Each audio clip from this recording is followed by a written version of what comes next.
Yeah, YouTube, Pace is 2K7 here, and I'm about to start my next video, perfecting macro, Eatos part 3, didn't land, and yeah, this video is going to be about side decking and side deck choices. So first, I'm going to show everybody my side deck. Don't laugh at me because this side deck is made for locals. I'll explain everything, but there's a lot of stuff in here that's funny. Well, not a lot. There are a couple cards in here that are funny. Okay, so here's my side deck.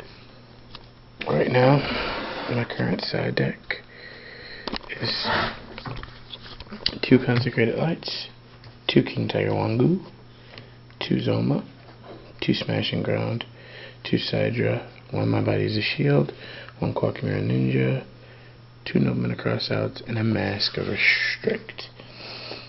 So yeah, this side deck is very unconventional, but I'll explain all the cards and why I play them. Okay, 2 Consecrated Lights. This card is good. Great in the Blackwing matchup. Not so much anymore. They've become very intelligent. Blackwing players, you're supposed to stay stupid, but anyway, this card is good against Blackwings because they have a hard time getting around it. Well, they used to, but again, sometimes they're not going to always draw their side deck cards. So again, Consecrated card is good against Gravekeepers as well. It can really slow them down. They do only play, 12 to 13 monsters sometimes. Some of them don't, and some of them side of Malefic Stardust anyway. But again, I'm just saying sometimes this card can be very good against a lot of different decks. And let's go to the next card, King Tiger Wangu. This card is amazing against gadgets. This card single-handedly wrecked gadgets last night in my locals.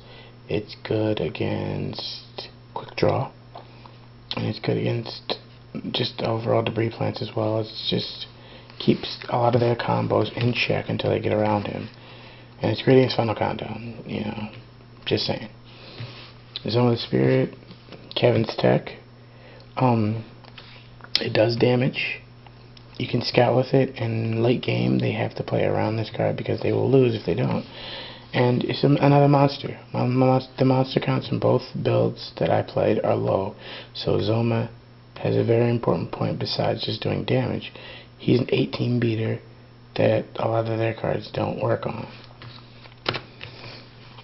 Double Smashing Ground, just to get around big monsters, and plus a lot of times, essentially my deck just becomes a stun deck in game 2 anyway, so smashing helps to get around big monsters and high defense monsters, which annoy me. 2 Cybers, they're great against gadgets, they're great against anti-meta, so a lot of the times I side out my Eatoses, so this card becomes good. 1 Quackmere Ninja, he's like a snowman who can attack directly. Not much to explain about him. I'm not that good with him yet. My Body is a Shield. A lot of times people bring in trap holes against me, snow eaters, and stuff like that. So this card is good. Blackwings, pathetic, you get in trouble. Nobleman Crossout, the meta is a lot of setting.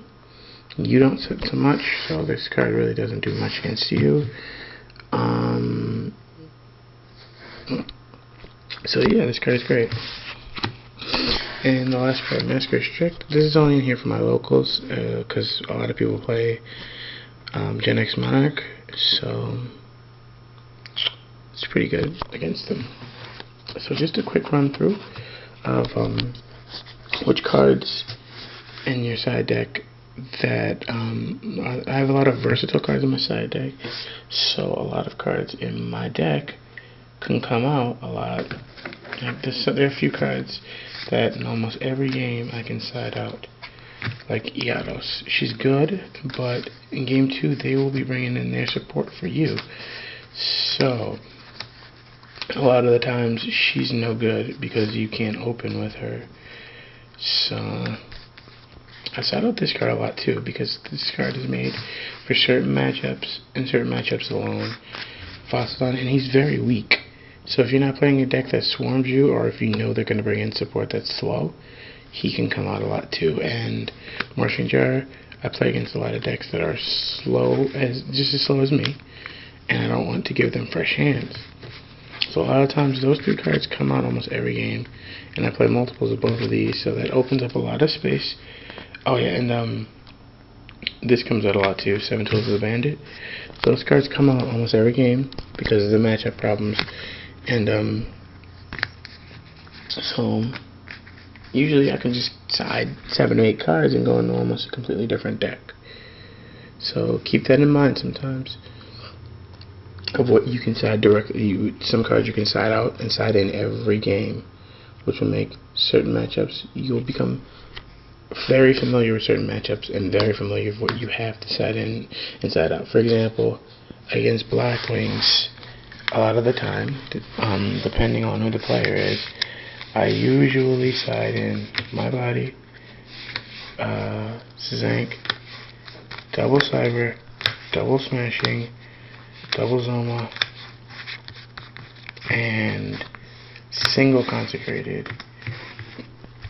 Because with all the other cards, Consecrated isn't the most important part, and plus I keep in breakers. So I usually side in a lot of cards just to make sure I don't have dead cards, because I have a lot of dead cards in the main deck against Blackwing. So I usually side out a lot to get rid of the dead cards. Alright, so that was my Perfecting Dimensional Eatos Part 3, side decking. So I got a contest coming up, so go ahead and check that out, and I'm Page 2K7 and I'm out.